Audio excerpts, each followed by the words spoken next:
თქვენ უსმენთ ახალციხის დასრულთა განათლების ცენტრის რადიო ედუსტრიმს. თვალი გვადარნეთ ახალციხის დასრულთა განათლების ცენტრის რადიო ედუსტრიმის YouTube-ისა და Facebook-ის გვერდებზე.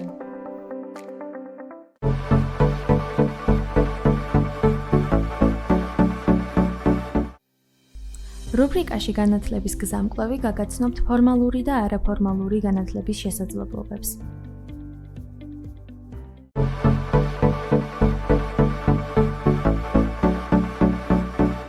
მოგესალმებით, ეთერშია გადაცემა განათლების გზამკვლევი და მე მისი წამყვანი ნანა ყავრელიშვილი ვარ.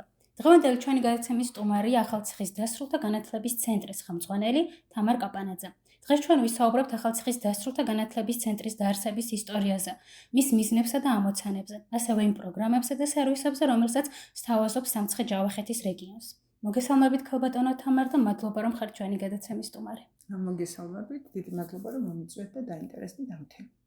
ქალბატონო თამარ, ჩვენ მსმენელებს რომ უფრო კარგად გავაცნოთ და ახლოდან ახალციხის დასრულთა განათლების ცენტრი, რო გითხრათ, როდის დაარსდა, ძირითადად რა იყო მისი დაარსების мотиваცია და დღეს რა მიზნებს და ამოცანებს ატარებს. ჩვენ ცენტრი დაარსდა 2006 წლიდან. მისი დამფუძნებელია დივირი საერთაშორისო, ეს არის სახალხო უნივერსიტეტების გერმანული საერთაშორისო ასოციაცია, რომელიც ასევეა დამფუძნებელი დანარჩენი 14-ის დასრულთა განათლების ცენტრის, რომელიც საქართველოში ფუნქციონირებს. ჩვენი ცენტრი იყო პირველი სამხრეთ კავკასიაში, მაგრამ მას მერე იმის გამო, რომ უფრო აქტუალური ნახეთ, რომ ეს თემა არის მნიშვნელოვანი, გაიზარდა ჩვენნაირი ორგანიზაციები და დღეს ეს ორგანიზაციები არიან ქსელის წევრი, ეს არის დასრულთა განათლების ასოციაცია, ცენტრების ასოციაცია და ჩვენ ყველა ერთად ვახორციელებთ მსგავს პროექტებს და გვაქვს საერთო მიზნები.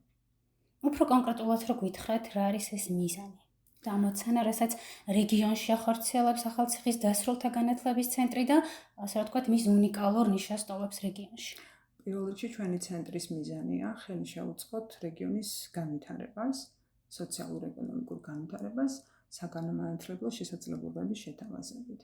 უფრო კონკრეტულად ჩვენ ვფიქრობთ, რომ პოპულარიზაცია გავუწიოთ მთელი სიცოცხლის მანძილზე სწავლების კონცეფციას, რომელიც რას ნიშნავს, ნებისმიერ ასაკში ადამიანს შეუძლია მიიღოს განათლება, განვითარდეს, თუ რამე უნარია გასავითარებელი, ხელახლა გაიაროს ტრენინგი, ისწავლოს და ასე შემდეგ. ანუ ჩვენ ვამბობთ, რომ სიცოცხლის ბოლომდე შეგიძლია სწავლა გვიანი არასდროს არ. ჩვენი სერვისები არის არაფორმალური განათლების სერვისი.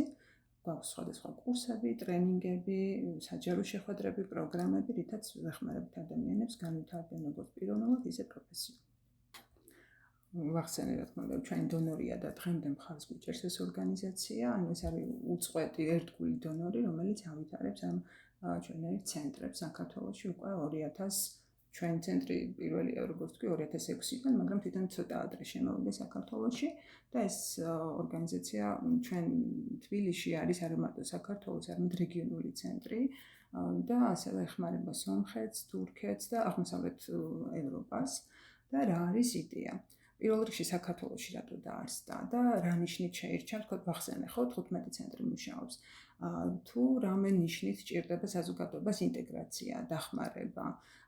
მაგალითად, ჩვენი და ახალქალაქის ცენტრი არის შერჩეული იმ ნიშნით, რომ ჩვენთან ცხოვრობენ ეთნიკური უმცირესობები და ეხმარება, ვთქვათ, მოსახლეობის ინტეგრაციას, რა კუთხით, რომ სთავაზობს სხვადასხვა საგანმანათლებლო სერვისებს. ასევე ბევრი ცენტრია, რამდენიმე ცენტრი დაარსებულია ლტოლვილთა და იძულებით გადაადგილებულ და დასახლებებში, ასევე არის სოციალურ და ეკონომიკურად შედარებით შეჭირებულ რეგიონებშიც. ჩვენ ძირითად ფუნქცია ხარ არის რას ვაკეთებთ, ხო? ჩვენ გვაქვს ეგრეთ წოდებული დასრულთა განათლების პაკეტი, ანუ ეს არის ჩარჩო, რომელიც განსაზღვრავს რა მიმართულებებით უნდა იმუშაოს ცენტრებმა და რას ნიშნავს ეს? არის მიმართულება მაგალითად რამდენიმე და ესენია ახლა ჩამოთვლილი პიროვნული განვითარების კურსები, აი ამ კურსების ფარგლებში მაგალითად ჩვენ თავაზობთ ენების კურსებს, სხვადასხვა რბილი უნარების განვითარებას, ან ტრანსფერული უნარების განვითარებისთვის საჭირო ტრენინგებს. მეორე მიმართულება არის პროფესიული განვითარება, ეს არის სახელმწიფო კურსები მაგალითად, რომლებიც ჩვენ ცენტრებში ხორციელდება. ასევე არის გარემოს დაცვითი მიმართულება ძალიან პრიორიტეტი, ციფრული განათლება, სამიწარმეო საქმე, ესენი არის ის ძირითადი მიმართულებები. ასევე ვფიქრობთ, რომ ადგილობრივ ტრადიციებს, კულტურას ჭირდება პოპულარიზაცია და განვითარება, ესეც არის ერთ-ერთი მიმართულება. ეს არის ის ძირითადი ჩარჩო, რის ფარგლებშიც მუშაობ. და აქვე ჩაგეძებით და გკითხავთ, ძირითადად ვინ არიან თქვენს აქტივობებში აქტიური მონაწილეები, კურსის მონაწილეები, ასევე ისაუბრეთ, რომ სხვადასხვა გარემოს დაცვითი აქტივობებიც გაქვთ და ფაქტიურად როგორც გამოიკვეთა, როგორც ფორმალური, ისე არაფორმალური განათლების მიმართულებითაც მუშაობთ. ფორმალური განათლება ერთადერთი შემთხვევა გქონდა, როცა ერთ-ერთი სახელმწიფო კურსი, მაგალითად კერვის კურსი გქონდა. ფორმალური განათლება რას ნიშნავს, ხო? ჩვენ უნდა მოვერგოთ სახელმწიფოს მიერ შემუშავებულ სტანდარტს და გქონდა მოკლედ პროგრამა, რომელსაც სახელმწიფო პროგრამა მომზადების და გადამზადების კურსი და შემდეგ გავცემდით სახელმწიფოს მიერ აღიარებულ სერტიფიკატს. ეს პერიოდულად უნდა განვაახლოთ, მივიღოთ ხელახლა ნებართვა სახელმწიფოსგან, რომ შევძლოთ ამ კურსის განხორციელება. დანარჩენი პროგრამები არის არაფორმალური განათლების კურსები და ტრენინგები, ასე შემდეგ. და ამას სახელმწიფო აღიარება ან სერტიფიკატი არ მოყვება. თუმცა ჩვენ ასევე გავცემთ ამ სერტიფიკატს, რომ ნამდვილად დაასრულა კურსი ან რომელიმე ტრენინგი გაიარა, რაც ხშირად საჭიროა ხოლმე იმისთვის, რომ დაადასტურონ სადმე თავიანთი ცოდნა. ჩვენი კურსები, თქვათ, განსხვავდება სახელმწიფოს მიერ აღიარებული კურსებისგან რით. ჩვენ არ გვაქვს, მაგალითად, ეს არ არის პროგრამა, რომელიც აძლევს პროფესიას. მაგრამ ეს არის გარკვეული უნარების განვითარების კურსი. მაგალითად, ჩვენთან არის კერვის კურსი, ხო? კერავი კი არ გამოვა ჩვენთან. ანუ კონკრეტულად შეძლებს თქვათ რაღაცის შეკერვას, რაც ჭირდება სახლში. წამოიწყოს თავისი ბიზნესი. მოკლედ აი ესეთია ჩვენი და ამიტომ არაფორმალური, რომ აუცილებელი არ არის, რომ სერტიფიკატი გაიცეს, არამედ რაღაცა უნარი განუვითარდეს, რაც რეალურად დაეხმარება მე ადამიანს თავის საქმიანობა უკეთესად შეასრულოს. ასევე გქონდა კულინარიის კურსი, ხო? ხშირად ვიტყოდით ხოლმე, რომ ეს არის დიასახლისების კურსი, რომ სახლში უკეთესად გააკეთონ საჭმელი და არა იმისთვის, რომ სადღაც თქვათ მარტო მზარეულად დაიწყოს მუშაობა. თუმცა ამის შესაძლებლობასაც იძლევა ჩვენი კურსი, რომ თქვათ ჩვენს მიერ გაცემული სერტიფიკატი რამდენიმე ადამიანი მაგალითად დასაქმდა. ბაღებში მუშაობენ მაგალითად მზარეულებად და ასე შემდეგ. საკმაოდ საინტერესოა, რომ ცენტრის მიერ განხორციელებული მსგავსი კურსები ეხმარება რეგიონში მაცხოვრებლებს, რომ სამუშაო ძალის შესაძლებლობები გაიზარდოს. კი ბატონო, გარემოს დაცვაზე მკითხეთ რაღაც. ხო, და ასაკობრივი მიმართულებითაც რომ უფრო მეტად გითხრათ, რა ასაკის ადამიანები არიან ძირითადად ცენტრში აქტიურად ჩართულები სხვადასხვა მიმართულებებში. მოკლედ სათაურშივე ჩანს, რომ დასრულთა განათლების ცენტრია და ეს ხო მოიცავს არასასკოლო ასაკს. თუმცა ჩვენ გვაქვს ერთ-ერთი ძლიერი მიმართულება ახალგაზრდული კომპონენტი ასევე ძახით, სადაც ახალგაზრდები არიან აქტიურად ანუ ჩვენ საქმიანობაში არ არის შეზღუდული ასაკი, ანუ შესაძლებლობას ვაძლევთ როგორც ფორმალურ განათლებაში რა ასაკშიც შეიძლება ჩაერთოს ადამიანი ამ ასაკის ადამიანებს, ასევე ფორმალურ განათლების მიღმა მყოფ, ანუ მათ ვინც დაასრულა უკვე განათლება და უკვე თავისუფალია თქვათ ამისგან და ნებისმიერ დროს უნდა რაღაცა შეისწავლოს ან განივითაროს. ჩვენი ბენეფიციარების ასაკი შეიძლება მერყეობდეს დაახლოებით 12-13 წლიდან. ყველაზე ასაკოვან ბენეფიციარს ვიხსენებ ახლა 75-18 წლის იყო ის კალბატონი, რომელიც კერვას სწავლობდა. რაც შეეხება ახალგაზრდებს, რამდენიმე მიმართულებით მუშაობ, ანუ პროფესიულ განვითარებასაც ვიმსახურებით, თქვათ იგივე კურსებს, რაც დიდებს თავაზობთ ახალგაზრდებსაც, პატარებსაც. ასევე ტრენინგები, რომელიც ეგრეთ წოდებული რბილი უნარების განვითარებას ეხმარება, სამოქალაქო ცნობიერების გაზდას, ჩვენი კურსები, ასევე ტრენინგები, უფრო სწორედ ერთ-ერთი ძალიან აქტიური მიმართულება არის ახალგაზრდული კლუბი. და ეს კლუბი ფუნქციონირებს, ჩვენი ცენტრი გახდა ძალიან ცნობილი ორგანიზაციის Umbrellas პარტნიორი და მათ დახმარებით სპეციალური პროგრამა შემოვიტანეთ, რომლის მიხედვითაც გარკვეულ ტრენინგებსა და პროგრამებს თავაზობთ ახალგაზრდებს და პლუს ამას ისეთი ახალგაზრდები, რომლებიც არიან აქტიურები, ამბრელას დახმარებით გაცვლით Erasmus+ პროგრამაში ვარ ჩართული და შეუძლიათ გაცვლით პროგრამებშიც მიიღონ მონაწილეობა. აი მაგალითისთვის გეტყვით, ჩვენგან რამდენიმე ახალგაზრდა წავიდა იტალიაში, ამ მოკლევადიან კურსებში და ვანაკებში მიიღო მონაწილეობა გაცვლით პროგრამებში, ასევე იყვნენ ხორვატიაში მიდის, რუმინეთში, მოკლედ ძალიან ისეთი მომხიბვლელია ხოლმე ახალგაზრდების შესაძლებლობა. ძალიან ბევრი ბავშვი მოდის, ახალგაზრდა, უფროსკლასელი, სტუდენტი ჩვენთან იმისთვის, რომ ჩვენი მიერ შეთავაზებული სერვისებით ისარგებლოს. ასევე მე როგორც ვიცი, ცენტრთან არის არსებული ფოლკლორული ჯგუფი, კურსი, რომელიც ერთ-ერთი, ასე ვთქვათ, წამყვანი შეიძლება იყოს რეგიონში ამ ეტაპზე. რა შეგიძლიათ რა ამაზე გითხრათ? როგორც გითხარით, კულტურული და ტრადიციული მიმართულება, ტრადიციების განვითარების ხელშეწყობის მიმართულება ერთ-ერთი წამყვანია ჩვენთვის და ამ ეტაპზე ჩვენ გვყავს ორი, მოკლედ დაიწყო იგიდან ჯერ შევთავაზეთ ახალგაზრდების კურსი გიტარის და ფანდურის ძირითადად, თუმცა ჩვენი მასწავლებელი იმდენად მრავალფეროვანი აღმოჩნდა და ამ ადამიანს განვითარების ძალიან დიდი შესაძლებლობები აქვს და უნარი რომ სიახლეები დანერგოს, არ დაკმაყოფილდა მარტო გიტარას და ფანდურს და უამრავ საკრავზე ასწავლის ბავშვებს, სხვადასხვა ქართულ ხალხურ საკრავებზე დაკვრას და გარდა ამისა დაკვრასთან ერთად ვოკალის გაკვეთილებსაც თავაზობს. და ამის საფუძველზე უკვე შეიქმნა ორი ანსამბლი. გიტარის ანსამბლი, რომელსაც თვითონ დაარქვეს ესე String Wave და არის ფოლკლორული ანსამბლი, რომელსაც ქვია Mesx Folk.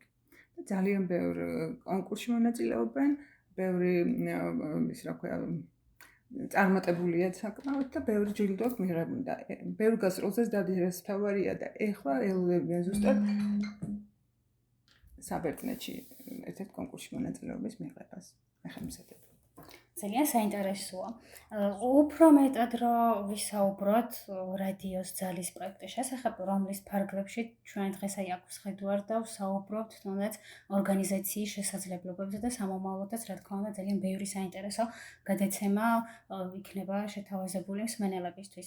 უფრო დეტალურად რომ მოგვიყვეთ პროექტის ისტორია, როდის დაიწყო და დღეს რა ეტაპზეა. მოკლედ ისიც მინდა ვთქვა, რომ მოკლედ ჩვენ ცენტრში დაიწყო ფუნქციონირება რადიო. ოღონდ ეს არ არის ხასი ხშირად გასული რადიო, ეს არის ონლაინ რადიო, სადაც საშუალება გვაქვს მივაწვდინოთ ჩვენს თანამემამულეებს, ასე ვთქვათ, მათთვის საინტერესო თემებზე ჩვენი ხმა. და ჩვენ რა თქმა უნდა საგანმანათლებლო ცენტრი ვარ და პირველ რიგში ვფიქრობთ, რომ ჩვენი რადიო უნდა ემსახურებოდეს ზუსტად განათლებას. და ერთ-ერთი საშუალება ჩვენთვის, რომ საგანმანათლებლო შესაძლებლობა მივცეთ ადამიანებს, ვისაც უყვართ რადიოს მოსმენ. ან არ უყვარს და ეხლა შევაყობდეთ. რაც შეეხება ხა რადიოს. რადიოს პროექტი ეხლა რა ეტაპიც არის, რადიოს ძალა ასე ქვია და ესეც გერმანელი ხალხის დახმარებით არის და გერმანიის საგარეო საქმეთა სამინისტროს მხარდაჭერით მიმდინარეობს. ეს პროექტი არის გაგრძელება წინა პროექტის. ანუ ეს უკვე ახალი ეტაპია, თუმცა შარშან უკვე იყო დაწყებული ეს პროექტი, სხვა მიმართულებით მუშაობდა, უფრო ქალების გაძლიერებას ემსახურებოდა, მაგრამ რადგან წარმატებული აღმოჩნდა და ვფიქრობთ, რომ შეიძლება და უფრო მეტი თემა მოეცვა, ვიდრე ვიწრო თქვა ქალების საკითხებს, ამიტომ ცოტა გაფართოვდა და ეხლა ახალი ეტაპი დაიწყო ამ პროექტის. პროექტში ჩართულები არიან გოგონები, ახალგაზრდები, რომლებიც მოხალისეობრივად მუშაობენ ჩვენთან და ეს ძალიან საინტერესოა, რომ მოხალისეობა ისე პოპულარულია ახალგაზრდებში განსაკუთრებით და ეს ემსახურება იმას, რომ ჩვენი მოსახლეობისთვის საინტერესო საკითხები გავაშვათ. და აი ბოლო კითხვას დაგისვავთ უფრო რომელსაც რჩევის სახე ექნება, ძალიან ხშირად გვსმენია სტერეოტიპულად, რომ დასრულ ასაკში უკვე განათლება დამთავრებულია, სწავლის პროცესი დამთავრებულია და ძალიან იშვიათად შეიძლება არსებობდნენ ადამიანები, რომლებიც დასრულ ასაკში ფიქრობენ, რომ თქვა ჩააბარონ უნივერსიტეტებში, დაეუფლონ ახალ პროფესიებს, რას ეტყოდით მათ, ვისაც ეშინია, ან მიაჩნია, რომ დასრულ ასაკში სწავლის პროცესი დასრულებულია.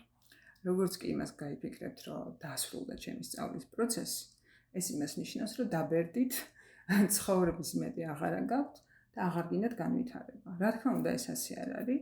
ჯერ გურამიშვილი ამბობდა, ხო, სწავლას იბერემდე შენიაო.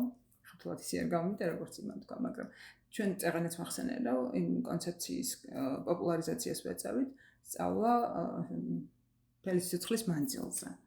და პირდაპირ დავალებაა ჩვენი ის, რომ ადამიანებს უთხრათ, რომ ნებისმიერ დროს შეგიძლია განვითარდა. მით უმეტეს 21 საუკუნეში, სადაც უამრავი საშუალება ონლაინ ისმენ, მეზობლისგან სწავლობ და ასე შემდეგ და ვითარდები ყოველ წუთში და აუცილებლად ჭირდება, რომ შენი უნარები მოარგო იმ საჭიროებებს, ყოველდღიურობას, რაც ასე სწრაფად იცვლება და თუ ვფიქრობ იმას, რომ უნივერსიტეტს რო დაამთავრებ, იქ დასრულდა შენი განათლება, ეს იმას ნიშნავს, რომ ცხოვრებაში წინ ვერ წახვალ. ამიტომ ვამბობთ, რომ ჩვენ გაძლევთ საშუალებას, რაც გაინტერესებთ, მოვარგოთ ჩვენი კურსები თქვენს ინტერესებს და განვითარდით, გაიზარდეთ როგორც პროფესიონალი, ისე პიროვნულად და იქნებით ბედნიერები. ძალიან დიდი მადლობა საინტერესო ინფორმაციის გაზიარებისთვის. მინდა უნებრო ბევრი მათგანი აღმოაჩენს იმ შესაძლებლობას ახალციხის დასრულთა განათლების ცენტრში, სადაც შეძლებს, რომ როგორც ახსენეთ, თუნდაც დიასახლისებისთვის კულინარიის კურსი, იმისთვის, რომ კარგად მოამზადონ სადილე, მათთვის საინტერესო იქნება და სამომავლოდ უფრო მეტი აქტიური მონაწილეები გეყოლათ. მადლობა, რომ გვისმენთ.